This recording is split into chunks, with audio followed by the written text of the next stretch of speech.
Alors, il y a deux choses embêtantes qui reviennent à la rentrée. C'est le mauvais temps, déjà, et puis les boutons sur le visage. Alors, pour le mauvais temps, tu ne peux pas faire grand-chose. Mais pour les boutons, tu as peut-être des solutions à nous proposer. Et oui, les boutons avec les fournitures scolaires, c'est vraiment l'indispensable quasiment de la rentrée.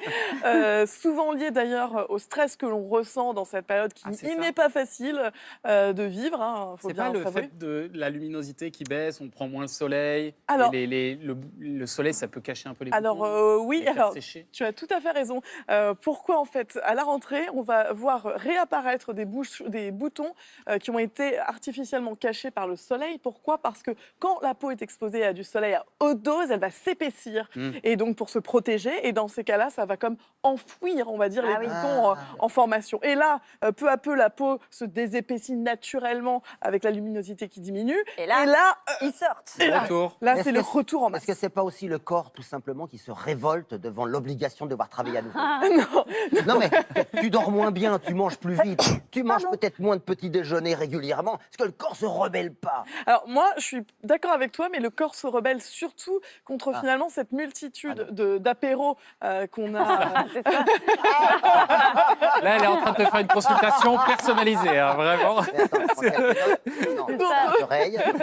Tu as vu juste. Donc on a T'as bien abusé ciblé le personnage. pendant l'été. Effectivement, la prolifération de par exemple, l'alcool, c'est métabolisé très vite, ça va provoquer un pic de glycémie, tous ces petits bonbons, ces glaces. Tout cela va contribuer, bien entendu, avec d'autres facteurs qui sont eux plus évidemment d'origine héréditaire, mais aussi hormonaux.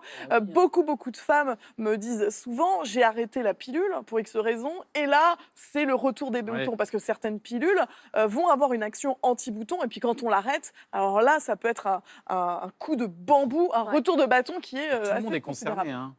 Jeune comme vieux. Tout à fait, tout le monde, hein. Tout le monde peut on avoir a des cette boutons, vision totalement erronée de l'acné, pas que pour les ados, réservée à l'ado, mais pas du tout. Ou alors l'acné réservé juste aux peaux grasses, par exemple. Alors oui, en réalité, ça touche beaucoup plus de monde. Les peaux mixtes, c'est-à-dire vraiment, on n'est pas constamment luisant, mais on a quand même, par exemple, la zone T. Donc le front, le nez, le menton, qui vont avoir tendance un petit peu à briller. On n'est pas une vraie peau grasse, vraiment à proprement parler, mais néanmoins, cette peau mixte qui est la peau de quasiment tout le monde, en général, va être tout à fait susceptible de développer des boutons. Pourquoi on a des boutons? Puisque...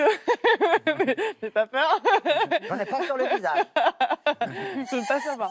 Donc, c'est que le sébum qu'on va fabriquer, vous savez, c'est justement cette couche de gras qui forme avec l'eau le fameux film hydrolytique. Justement, lorsqu'on le produit en trop forte dose, justement en cas de bouleversement hormonaux, par exemple, eh bien, cela va favoriser l'obstruction des pores. Les pores, c'est les petites ouvertures de la peau par lesquelles le sébum s'écoule. Et là, ce qui va se passer, c'est qu'on a une tendance très fâcheuse lorsqu'on sent les boutons. De le triturer. Non, mais moi, je fais ça très très bien. Allez, vas-y. Alors, vas-y, on dirait. Vas-y. Alors, énorme, là. Et je mets plein de désinfectants après, mais ça fait des taches. Mais les gens sont à table. Pardon. Désolée. J'adore l'enthousiasme. Pourquoi c'est pas bien? Et on l'a tous fait. Et ça, voilà ce qui se passe quand on fait ça. Moi, jamais. On a toujours les mains qui sont plus ou moins quand même un petit peu sales, ou en tout cas pas tout à fait stériles. On n'a pas les mains totalement stériles, c'est normal. Et du coup, ces bactéries vont proliférer une fois que qu'on a touché ce visage, et donc ça va contribuer à accélérer encore l'inflammation qu'on voit lorsqu'on a le bouton. Le bouton, en fait, c'est qu'une inflammation. C'est ce qu'on appelle, excusez-moi, la pustule. Donc, on en est, tu sais. Je me sens pas très bien. Bon, alors, pour venir à bout de la pustule, tu nous proposes quoi? Alors, déjà, est-ce qu'un bon nettoyage de peau oui, mais il y a une erreur monumentale qui est faite sur le nettoyage de peau, justement des peaux mixtes. Et lorsque vous avez des boutons, quelle est votre envie lorsque vous avez que vous avez des boutons? Nettoyer. C'est pas nettoyer. Le masquer. Vous voulez décaper, récurer. Et ça c'est l'ennemi de votre peau. C'est pour ça d'ailleurs, c'est vraiment, ça fait, on va dire, le bonheur de l'industrie cosmétique qui nous vend des produits extrêmement détergents à base de certains ingrédients qu'on appelle les sulfates. Ces ingrédients sont utilisés d'ailleurs, juste pour info, pour nettoyer les surfaces industrielles. Et on utilise ça pour notre visage. Ah bah, ça doit décaper. Et voilà, et ça décape, ça se décape. Et qu'est-ce qui va se passer quand on se décape? Le petit sébum dont je vous ai parlé, qui est à la base de la formation des boutons, mais qui aussi sert à protéger la peau. Il va se venger. Il va se venger d'une certaine façon. Vous décapez, vous retirez tout le sébum, la peau on refabrique beaucoup plus. Exactement. En réponse, va en fabriquer beaucoup plus. Et en réalité, c'est le pompier pyromane. Lorsque vous essayez de décaper votre peau, vous allez au-devant d'encore plus de boutons. Attends, mais c'est quoi la solution là? Il ne faut pas laver?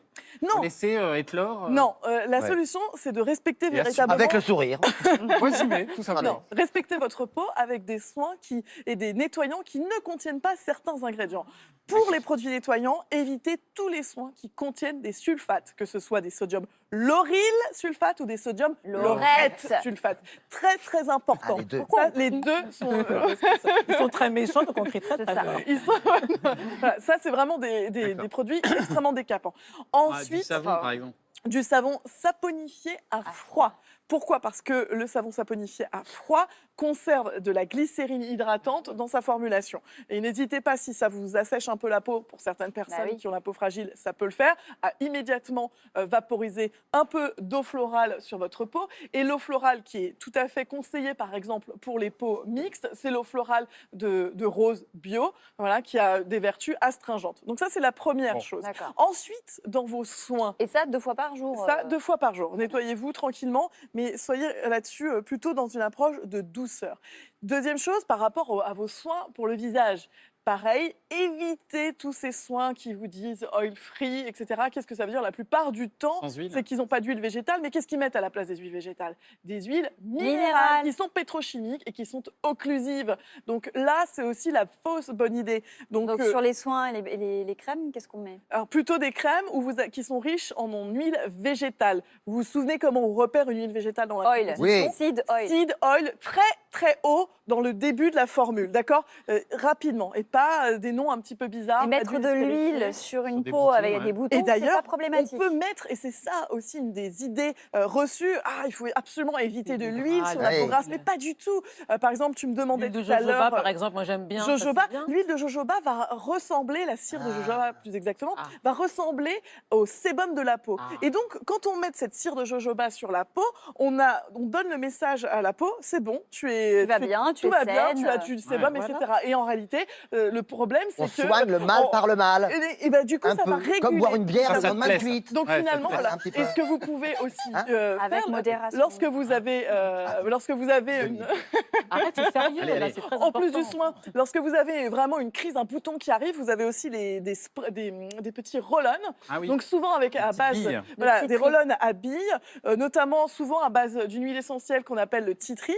Donc ça va permettre d'avoir cette action antibactérienne et anti-inflammatoire très intéressante. Et dernier point, tu le soulignais tout à l'heure, quand on triture trop les boutons, on risque d'avoir des cicatrices. Et donc ça, c'est un énorme problème. Donc soit des cicatrices, soit des taches plus foncées. Ça provoque des taches pigmentaires, les cicatrices. Je confirme. Et dans ces cas-là...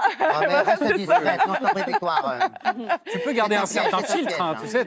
Et dans ces cas-là, privilégier des crèmes avec des actifs cicatrisants, tels que le Centella asiatica, le Mimosa tenuflora, qui vont permettre aussi, et notamment plus vous êtes adulte, plus le risque de cicatriciel est important. Donc c'est là où il faut vraiment être très vigilant à votre nettoyage et aux soins que vous prenez, très important, parce qu'en plus les huiles végétales sont anti-inflammatoires. Donc on voit qu'elles ont bon sur toute la ligne, y compris pour les boutons. Merci beaucoup Anne-Marie pour toutes ces informations et cette chronique pleine d'enthousiasme.